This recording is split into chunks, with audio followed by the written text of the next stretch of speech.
کہ جب سے نام اس طرح پکارا جانے لگا کہ جس میں کوئی عزت آبرو، یعنی کہ نام مثلاً اگر شوہر کا نام زید ہے تو اس کو زید اس طرح کہہ کے بلایا جائے جیسے بیٹے کا نام زید ہو تو اس کو بلایا جا رہا ہے، اسی ہی ٹون میں، اسی ہی انداز میں، اسی ہی سٹائل میں.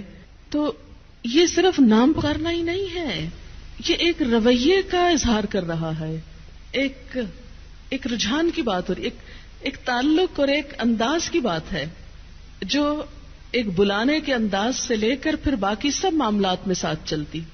تو اسی لیے ہماری نانیاں اور دادیاں جب کہتی تھی مننے کے ابا اور منی کے ابا اور اس کے، تو اگرچہ ہمیں بہت آکورڈ لگتا ہے وہ سب کچھ. پھر ایک جنریشن تو مننے کے ابا کہتی تھی، اگلی کہتی صاحب کا ساتھ نام لگاتی تھی، شوہر کے نام کے ساتھ صاحب.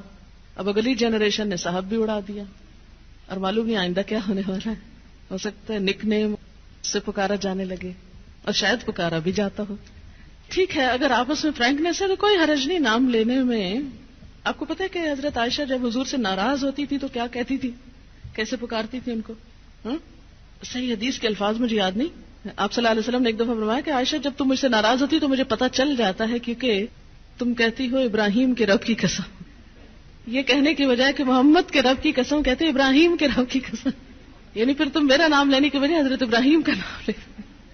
تو یہ ہے کہ نام لینے میں حرج نہیں، کوئی حرج نہیں اگر نام سے پکارا جا رہا ہے، لیکن تو اور تم نہ کہیں.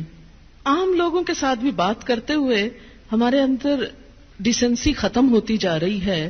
آپ دیکھیں کہ اگر آپ اپنی کسی دوست کو بھی تو کہیں تو کہتے ہیں بہت فرینکنیس کی علامت ہے، لیکن مجھے تو کبھی ایسی فرینکنیس اچھی نہیں لگی کہ جس میں انسان بدتمیزی پہ اتر آئے اور تو اور تم کہنے لگے. جو عزت آپ میں ہے اور ہمارے کلچر کا بھی ایک تھوڑا سا حصہ ہے کہ اس میں لفظ انگریزی میں تو یو ہی ہے، ایک ہی بیچارہ، لیکن اردو میں الحمدللہ رچ ہے اردو اس سینس میں، تو بھی ہے، تم بھی ہے، آپ بھی ہے. تو ایک اچھے لفظ کا انتخاب کر لے، اور جب اللہ نے ایک درجہ زیادہ دے دیا تو عزت کا لفظ بولنے میں نقصان کچھ بھی نہیں ہوگا.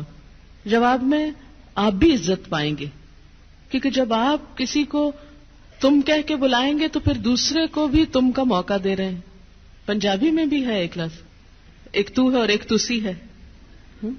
تو اس میں یہ ہے کہ یہ چیز بظاہر یوں لگ رہا ہے، یا ہو سکتا ہے آپ کو بہت ناگوار لگ رہی ہو اور آپ سوچ رہے ہو کہ ہمیں بیکورڈ بنایا جا رہا ہے، لیکن مجھے کبھی ایسے ماڈرن بننے میں کوئی خوبصورتی نظر نہیں آتی کہ جس میں گستاخی شامل ہو جائے.